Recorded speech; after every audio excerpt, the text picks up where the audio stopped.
just getting a little bit emotional, like preparing to have a conversation with one of my heroes. They say don't meet your heroes, but Mark Bundle is my hero.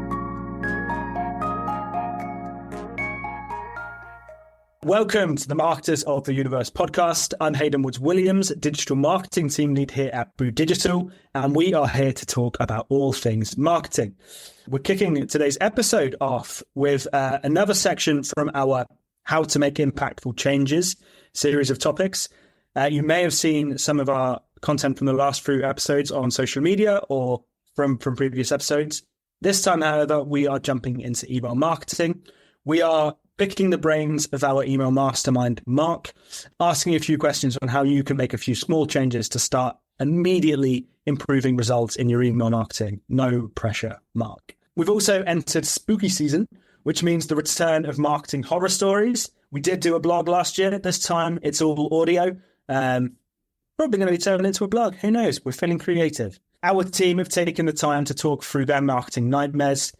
For me, that was when I didn't check the quality of data and ended up eating 25 to 50 Cadbury Boost bars over a 3-week period. For now, though, let's get on with the podcast.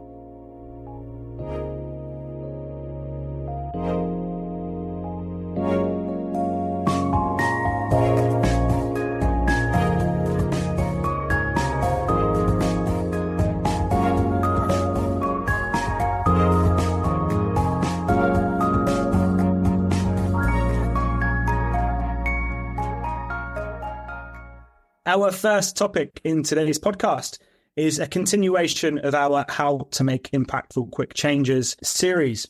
This episode, we're speaking about email. In these sessions, we've just been discussing channel by channel, how you can take a look at your own marketing and pick out one or two things that are going to help you make small improvements that aren't going to mean months worth of work. With me today to talk about email is our senior email marketing manager, Mark Bundle. Welcome, Mark. Hey. Email is one of these channels that everyone does. Most people do, I guess. But I think it's potentially underappreciated.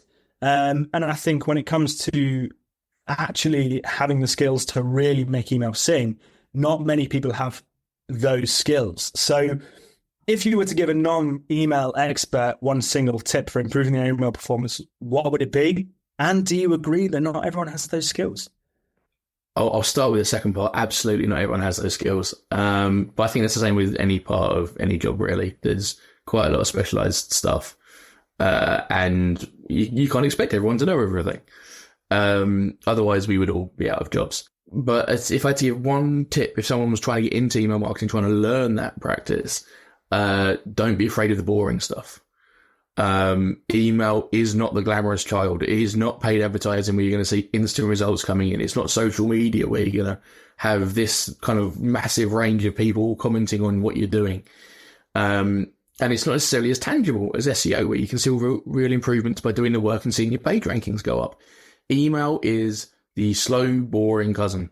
And I make no qualms about that. And it is still my little baby and I will always love it. But it's very much a case of you do have to do a lot of building it up. You have to potentially warm up IPs so that you can send properly. You have to check spam reports and collect yourself to feedback loops. And you have to check your domain authority, your IP reputation. You have to make sure you've got consistent scores on your friendly froms. You have to render check things. You have to audit everything. There is so much admin work in good email marketing, which is what I think puts a lot of people off and kind of relegates it to that less glamorous slot. As when you said the weird cousin there, it did make me think of Charles Boyle from Brooklyn Nine-Nine. Will would be a great email marketer because he's all about the detail. Yeah. He would do so well at it. There you go. Email is Charles Boyle. We'll just finish it there, right? Done. I'm actually gonna flip this. So we've already mentioned at the beginning that a lot of people do email who don't necessarily have the specialism in email. If you were to talk to most marketing generalists, they will have spent a lot of time in an email. I've forgotten what they're called, what the platform's called. I'll just call it an email platform. Yeah, ESPs. ESP, that's the word, email service platform. What is the one thing that you see like non-specialists doing regularly that just by taking a second to stop and think could be improved?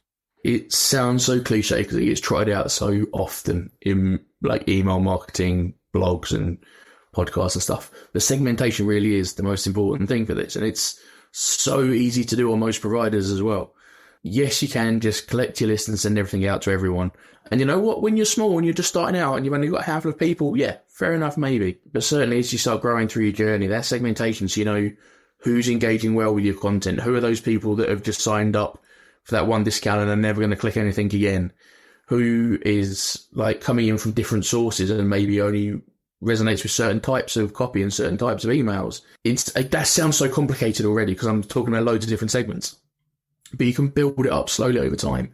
You find out what works for you. And even just breaking it down into these people responded to an email in the last 30 days. So they are more engaged and we can send them a little bit more. Even just that first step of segmentation is going to have knock-on effects to your reputation, your deliverability, how well further engagement's going to go. You mentioned people who've kind of opened in the last 30 days, which means, you know, a lot of the people who are listening to this are going to have email databases where they've got the people who have engaged recently. They've got the people who've engaged 30 to 180 days. And then they're probably still sending emails to people who haven't done anything for, you know, almost half a year. What do you think they should be doing when it comes to that data with regards to segmentation? Don't feel like you're alone for a start. As you say, there's plenty of people doing it. Whether it's right, wrong, hey, for your audience, you know, it might still work into those older people. But generally, there's a former client I worked with who did this really well, and they had 5 pots of data. They split their people down into highly engaged, super engaged, highly engaged, not engaged, and super not engaged. Not particularly creatively named, but it said what it did on the tin. And the engaged, the kind of middle band, they would get 2 emails a week, one on a Monday, one on a Friday. The super engaged would get an extra one on a Wednesday. The highly would get an extra one every other week on a Wednesday. The unengaged would only get, I think, one a month, and the super unengaged would only get like their big quarterly promotion, and that was it. And if nothing else, that's a really good thing for your health. If you're consistently sending, and I say health, I mean email health. If you're consistently sending to people that are not engaging, the providers, your Outlooks, your Gmails will look at that and go, oh, people are regularly not responding to this person's emails. Let's just put it in spam instead. It's clearly not a very good sender. At that point, your email is still showing as delivered, but actually it's providing no value because it's just gone to the spam box, and chances are it's never going to be seen again. And that's a really hidden metric. And that's the best that can happen if you're sending to your unengaged data. At worst, actually, someone's abandoned that address and the provider has turned it into a spam trap, and you're mailing a spam trap. And if you do that, you can end up on some blacklists, and it is impossible to get off of those without so much time and effort. And it means essentially things like Gmail will just block you. And if you block your Gmail, that is a very big problem. It is 65% or so, don't source me, of global email addresses now. It's certainly 65% of most B2B audiences. And yeah, so if you can't send anything to that, I mean, immediately you're cutting your audience into a third. Thank God it's the Halloween episode, because my God, that's scary. Yeah, email unglamorous, huge consequence. Yeah, I'm literally like sitting here going, damn, like this stuff is really serious. To do an anecdote on that as well, it is possible as well, because I talk about email marketing an awful lot, but the related kind of field of sales marketing has the same thing, especially if you share a CRM system. If you've got a salesperson that goes rogue and sends out loads of emails to unengaged people, that can just lock their Google account, and that's it. They never mind just not being able to send an email. They cannot access Google. They cannot access docs, sheets, slides, anything. So your email efforts can have this actual quite real world-ish reaching consequences. It's amazing, actually, because you don't necessarily consider the sales marketing efforts tying in with your email marketing efforts. And there's always this, like, I'll refer to as Project Zeus because of Peep Show, but like sales and marketing can't align.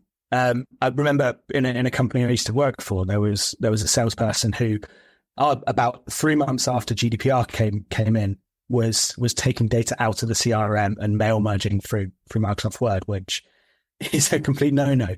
And they got slapped with a big fine, but it also kind of had such a big impact on the business as well. So yeah, I guess keeping an eye on your sales team was an important one as well. Yeah, especially if you're all tied in. If you're using like a MailChimp or something, and your efforts are completely separate, it's the sales team aren't quite so scary in that respect. But as soon as you start doing things properly, like through a CRM, and they are more connected, then yeah, you have to find some kind of synergy there, because one can really hurt the other. And GDPR is no joke. Yeah, we're really mentioning all the scary terms on today's podcast episode. I want to focus a little bit more on the technical aspects of email for a second, and how our listeners can get that right. So let's start with optimizing for mobile. Why is it so important to optimize for mobile, and what are some kind of quick steps that the listeners can do to improve mobile readability, mobile open rates, that kind of thing? The general rule in email marketing has been for a good while now, design mobile first. It was just design with mobile in mind, and then like considering it, and it kind of is moved slowly more from desktop to mobile. Again, always check your audience. If your audience is opening more on desktop than mobile, it's less important. But you should probably also make it mobile friendly anyway, in case people are getting it on the go. People need things to read on trains. And there's most reputable email providers now. If you're using like I said, MailChimp or a HubSpot, a Salesforce, etc. Even the free versions, most of them will have an email builder, which will allow you to build things in a fairly mobile friendly way. And they will kind of make the design what we call responsive. So it's responsive to the screen size. So it's normally fairly easy. The main things to be aware of, obviously, things will appear different sizes on mobile. So that really beautifully designed banner image you've got at the top of your email on mobile, bear in mind that is going to be like a couple of centimeters high. It's going to be all squashed down. People aren't going to necessarily be able to read that. So make sure that you design with the smaller size in mind as well. It's not just making everything change size to fit. It's being aware of what that new size is going to look like as well. And then weirdly, everything else goes smaller. Buttons tend to be bigger. Where you might click like download an ebook on an email, you'll probably find that button actually on mobile, you've made it bigger because it's easy to click with a thumb. Thumbs are much less precise than mice or trackpads. So make the button more accessible that way. So yeah, there are most of the actual kind of tools that you'll have access to can kind of do this for you. But those are things to bear in mind, that the tool can only take you so far. There's a tool that I remember using, and I'm sure you've spoken to me about it at some point as well. And I can't remember what it's called. Email on Acid potentially is a blog I used to read an awful lot of. Do they still have the tool that allows you to kind of look at all your emails and how it appears on different browsers and stuff? That's actually Litmus. So Litmus are the company that is, I'm going to say an industry standard, but that's just because I've never used anything else. It's possible there are others out there, so I'll put that with a big caveat. But yeah, Litmus is what you use for render testing, seeing how the different emails will render in the different environments, how they will appear in the different environments. Quite a lot of the big CRMs have a native integration with Litmus. HubSpot certainly does. So you can check your email and see, you know what, you've built this beautiful design, it all looks wonderful, but actually Outlook 2016 is a bit weird and still quite widely in use. Is it going to display properly there? That beautiful background image you've put in, oh wait, actually Gmail on Chrome doesn't like it, and it will display it in a different way that doesn't work correctly. So it's really important to use a tool like Litmus or some kind of render checker, some kind of visual checker to make sure that your email is displaying as intended on different devices, because there is no uniform standard amongst email.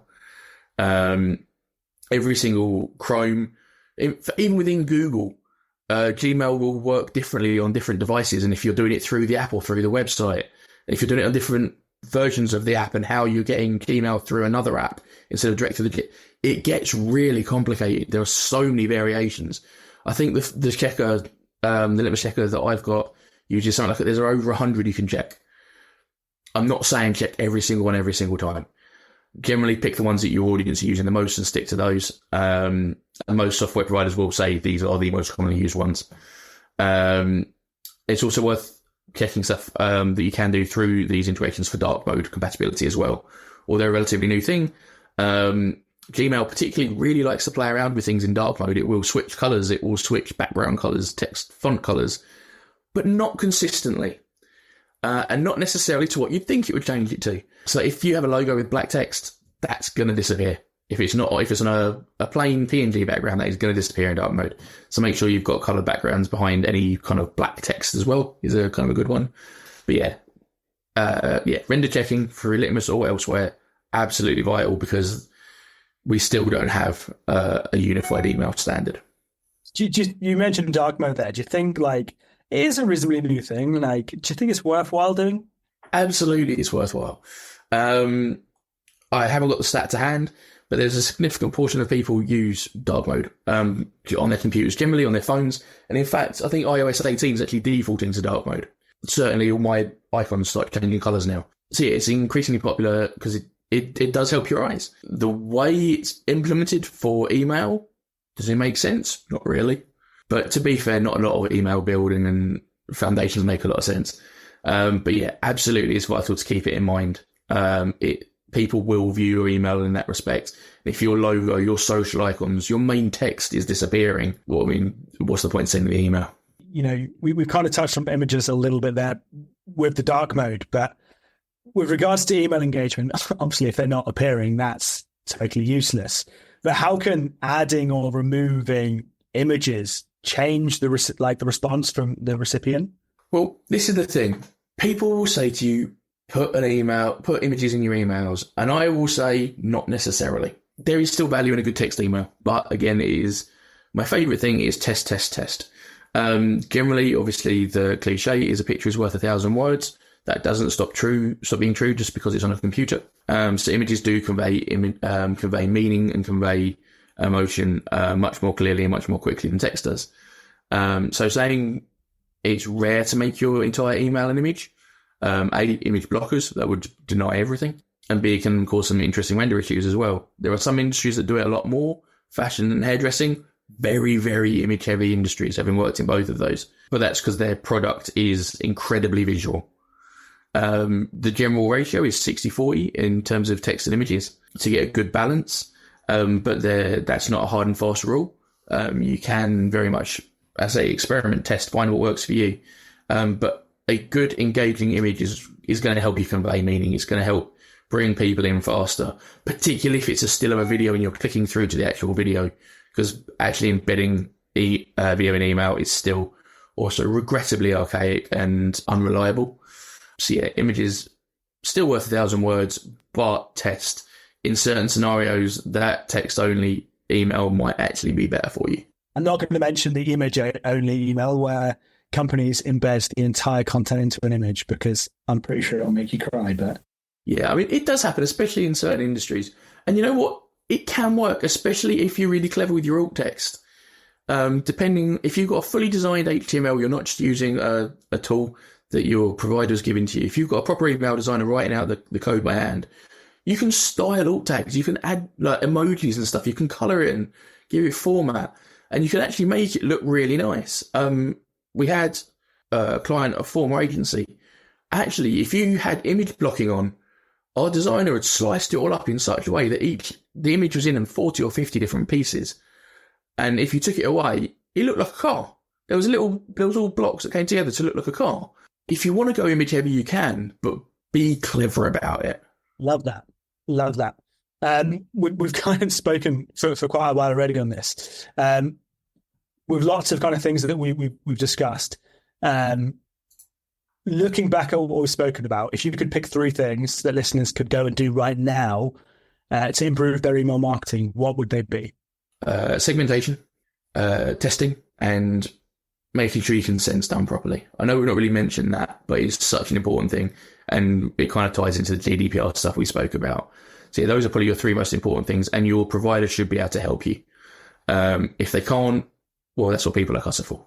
Absolutely. And it would be, again, totally irresponsible of me to not mention that we do offer an email review to clients for free. So head over to brewdigital.com and navigate to the email and CRM page where our email experts will take a look at your CRM and emails and make sure that they are up to the scratch of foundations. That is yours to then take away, or you can continue to work with us if you need any support.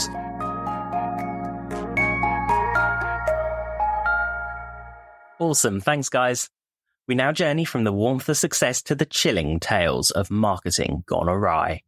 I invite you to join us as we gather around the virtual fire, where our team reveal their most unforgettable horror stories from the marketing trenches. These tales of unexpected twists and spooky setbacks are sure to leave you both entertained and enlightened.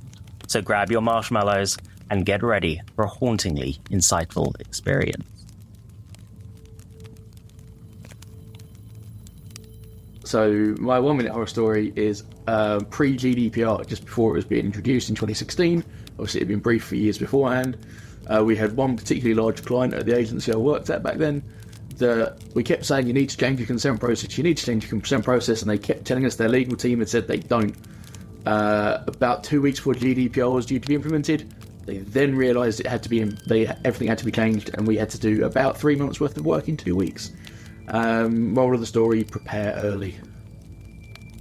So my marketing horror story is a story from back when I used to work in events. We were working on launching a brand new event. The slogan we chose was something super cheesy, like boost your revenue by booking a place or something like this. We were doing a direct-to-home campaign. We had this list of all the decision makers from all of our kind of key target companies who we wanted at this event. We bought boost bars, made these beautiful little boxes to put the boost bars in, along with like a free ticket to the event, basically. These all get sent out. We then slowly start to receive boxes of boost bars back. In the end, we got about 60 boost bars back because we hadn't checked the data and it was all formatted incorrectly, and yeah, nothing went to who it was supposed to. And then I ate like 30 boost bars. Can you make this go viral? And our audience is everyone. So I feel like both of those, we've kind of all lived through those. It's the big like, oh God, these people do not know what we're doing at all. That to me is a horror story. I was working in the PR agency company, and for the tech industry, there's a client who wants to send some gaming product, not really gaming, but an esport product to the media to do product review, and ask them to do a positive review. Then we're already trying to say to the clients, the journalists have their own opinion. It's not necessarily always positive, but the client just really insisted to have a positive review. In the end, the journalist was kind of was very angry with us. They can't do this. They couldn't do this, and I spent a lot of time to apologize for this behavior from clients. So in the end, it was fine, but the process was like horrendous. This happened in my previous workplace, so there were a few horror stories, but this is like the biggest one. I think back then we just launched like a big webinar, a very much anticipated webinar campaign with a client, and everything was very carefully planned for many months, from like the creative to the copy to the targeting. At this time, I was still new to marketing, so I was just handling reporting back then, so I didn't really know exactly what was happening at that time. But during that time, someone in the team forgot to set the daily budget caps on LinkedIn ads. Instead of selecting lifetime budget. It was actually daily budget. And we went live on like a Friday evening. And by Monday morning, the client's budget for the entire, I think 2 months or so had already been spent. That was really bad. So they had received hundreds of clicks and impressions, but with like minimal conversions, maybe less than 10, since the campaign was just ramping up. Thankfully, no one lost their job. So yeah, hard lesson learned. Always triple check your budget settings. Before I worked in marketing, I worked in PR for quite a popular sporting company, and the event had already started off badly because one of the journalists asked me how I got into sports PR, and I had to explain to him that I did a fashion degree. And then the person that I was in charge of managing that day did his bit on stage and then decided that he didn't want to do any interviews and he wanted to send his 15-year-old brother out to do his interviews in his place. And I, for lack of a better way of explaining it, had to stand and argue with him for half an hour about why he couldn't send his underage brother out in his place. And yeah, he went out and did one interview and then went back and went home. But at least he did an interview. So that's my PR horror story. Man, I'd probably use this podcast, to be honest. No, so I edit a podcast. We won't name what it is, but it can be a real challenge sometimes. So Zoom links have been wrong when we've set up the recording. People turn up late or don't turn up at all. Sometimes they have to leave early, throwing the whole schedule up in the air. We've even had somebody have their lunch delivered midway through the recording session. It needs heavy editing because everybody flubs their lines. We even recorded a whole podcast once where the URL had been read out wrong the whole way through and nobody noticed until afterwards. Best of all, I'm pretty sure the platform we host this nameless podcast on is cursed because multiple times now I've scheduled a podcast to go live only for it to revert to draft afterwards. So there's definitely a poltergeist in the system, and it's not an overworked copywriter making a mistake. There's one time, one of our clients back then, I was working for this kind of one agency in Malaysia. They had a budget of like 50,000 Malaysia ringgit. And then they were asking one of the influencers for the campaign to be somebody really, really famous, which is like, to kind of example it, it's like a Beyonce of like a Malaysia, basically, to be a part of the campaign. And we told them, no, your budget of 50,000 is not gonna cut it. And they didn't take it very, very well. They just kind of start reporting us to our team lead.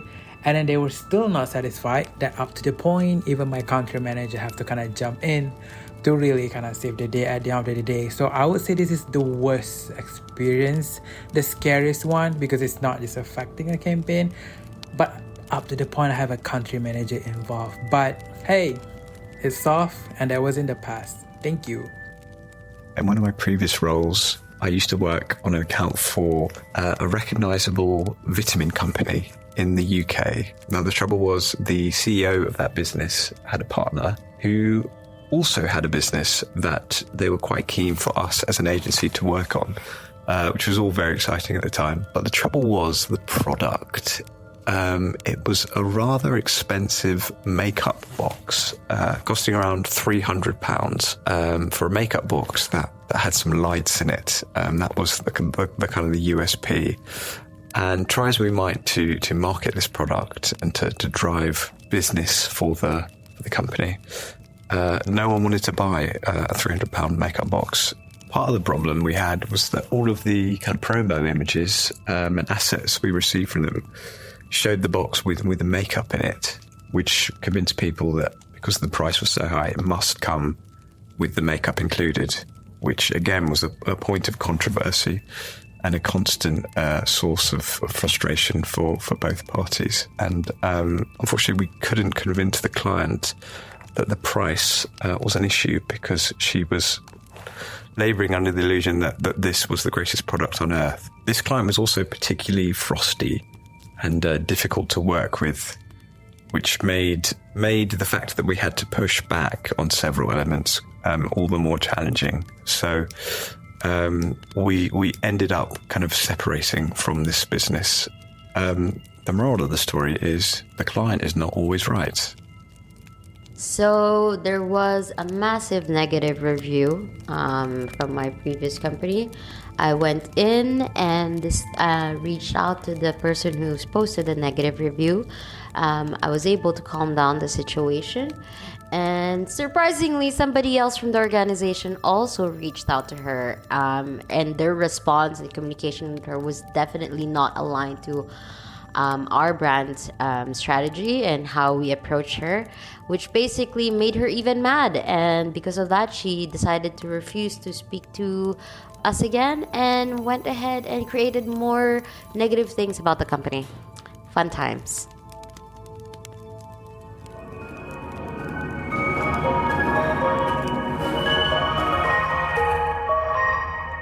That is all we have time for today.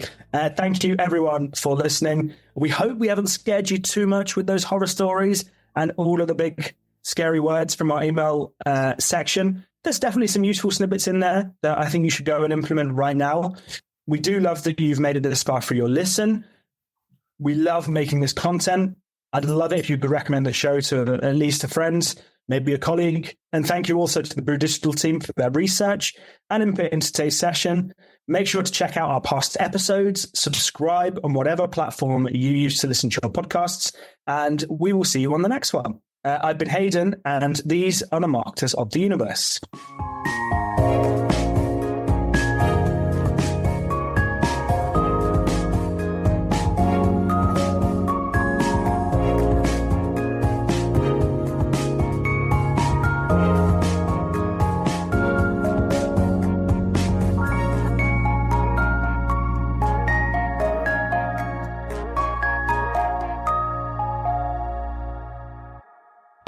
There was a massive, massive investigation happening. It was a big up story. I don't know if you can say up story here.